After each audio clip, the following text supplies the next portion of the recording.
Olá, tudo bem? Hoje vamos falar um pouquinho sobre livros.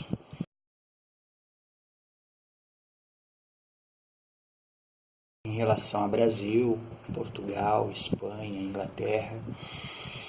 E o que esses livros têm a ver com o ensino fundamental, ensino médio, né? E por que eles são muito importantes para a formação de um bom escritor, um bom leitor, uma pessoa que tenha cultura propriamente dita, né? Eu sei que cultura ela pode ter vários contextos. E, no entanto, quando você resolve falar sobre livros, no Brasil, muitos brasileiros não gostam de ler. Acham que a nossa literatura é uma literatura muito maçante, muito arcaica, né? Temos nomes aí que são desde Gil Vicente, né, até Camões, desde Machado de Assis, passando por José de Alencar, Lima Barreto, Jorge Amado, Cecília Meirelles, Lígia Fagundes Telles, etc. São autores excelentes. Portugal temos destaque, por exemplo, como Eça de Queiroz, que eu considero muito bom para entender o português de Portugal comparado com a literatura brasileira. Na Inglaterra nós temos William Shakespeare. Na Espanha temos Miguel de Cervantes. E aí as pessoas perguntam, por que essa comparação? Esses autores, Shakespeare, Machado de Assis, Eça de Queiroz e Cervantes, são referências obrigatórias em ensino fundamental e ensino médio. Por quê? Shakespeare, existem várias peças, dramas, tragédias. Uma das mais conhecidas de Shakespeare, né, é Romeu e Julieta, traduzido em inúmeros países. No entanto, ela é obrigatória para as pessoas que são os ingleses, os americanos, para a língua inglesa de modo geral. Então, Shakespeare ele se torna, para a Inglaterra, ele se torna referência, né? Eu não sei dizer se os Estados Unidos, a Austrália, a Nova Zelândia adotam Shakespeare, mas a Inglaterra, por obrigação, adota, até pela questão dele ser realmente, fazendo uma comparação com os grandes autores. O mesmo se dá a Miguel de Cervantes. Quando você lê a obra-prima Don Quixote, você vê o retrato do espanhol, né, com o Don Quixote, no caso, o Miguel de Cervantes. Na Itália, eu conheço um que fez uma referência até mundial, chamado Carlos Collodi, que é o criador do Pinóquio. Então, o Pinóquio pode ser uma referência, né? O Carlos Collodi, apesar de ser um livro infantil. Tem Dante Alighieri com a Divina Comédia. A Divina Comédia ela foi traduzida para vários idiomas, inclusive português, mas o original provavelmente ele é italiano, né? Divina Comédia. Dante Alighieri, como não sei pronunciar exatamente se é Alighieri ou se é Alighieri, sei que é o Dante. E temos no Brasil, lógico, uma baita de uma referência ao próprio Machado de Assis, outra referência José de Alencar, Lima Barreto. Um livro particular que eu recomendo muito seria Escrava Isaura. Escrava Isaura se tornou até novela, seja global, seja Record, tal, mas a referência didática de um livro clássico, a Escrava Isaura, ele é excelente pela questão de época, né? Outro livro que eu recomendo muito, muitas vezes as pessoas até podem odiar o livro por ser muito maçante, você tem que estudar, entretanto enriquece muito o vocabulário, seria Memórias Póstumas de Brás Cubas, Machado de Assis. Ele é um livro, de certa maneira, cômico e ao mesmo tempo trágico. Porém, ele necessita muito de um vocabulário, ou seja, se você não lê, não gosta muito de ler, você vai achar o livro muito maçante, muito difícil. Mas se você acaba adquirindo o hábito de leitura com outros livros, quando você passa a ler o Memórias Póstumas de Brás Cubas, você acaba tendo um prazer de ler.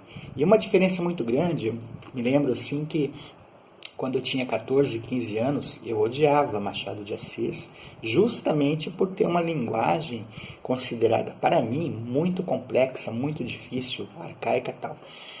Depois de muitos anos, eu reli Machado de Assis e eu me deliciei comigo mesmo, né? Fiquei surpreendido o quanto que eu havia aprendido em termos de vocabulário, em termos de palavras novas, né?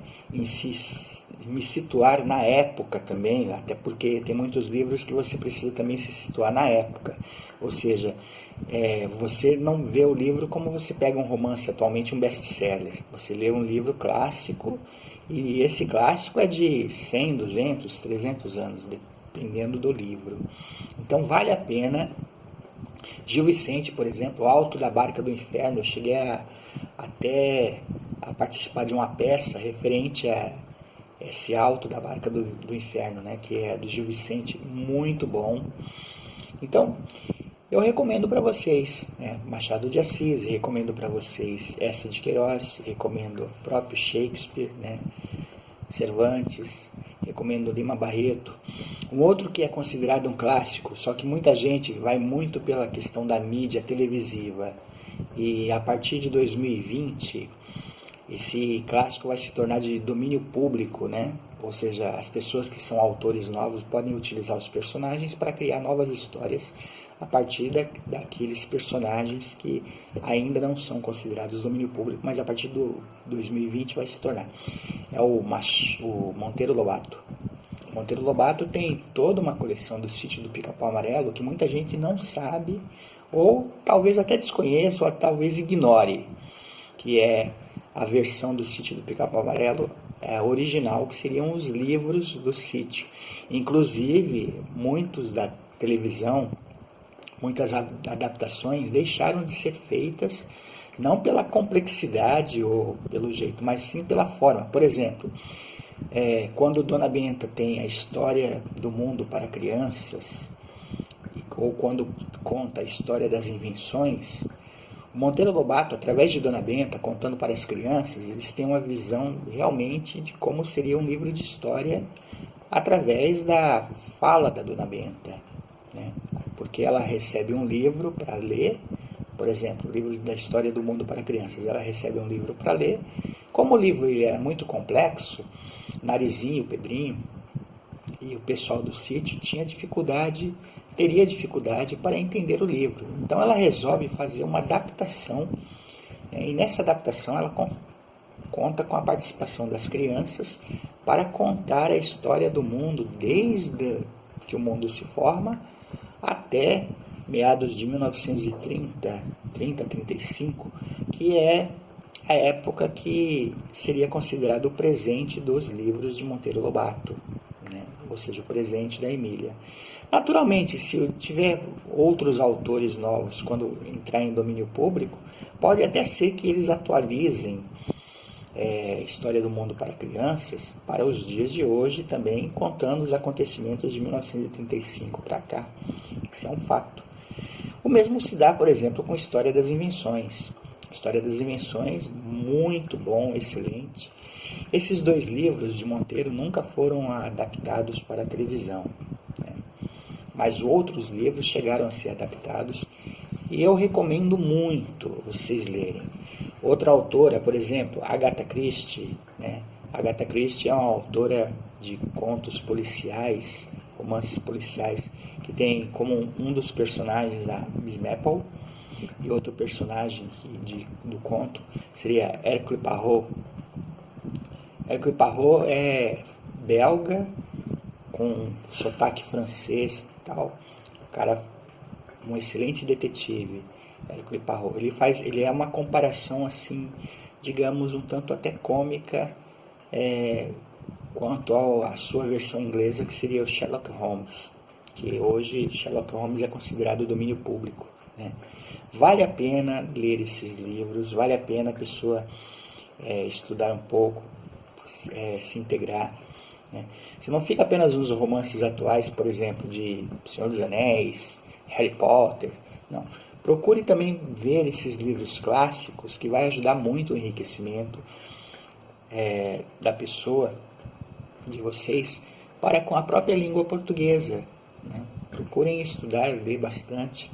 São livros que eu recomendo, que vale a pena. Não tenha medo se é difícil, se não é. Procura ter um dicionário do lado, estudar mais, porque quanto mais você lê, melhor você adquire conhecimentos. Então eu recomendo todos esses autores que eu citei ao longo desse vídeo, ok? É isso aí.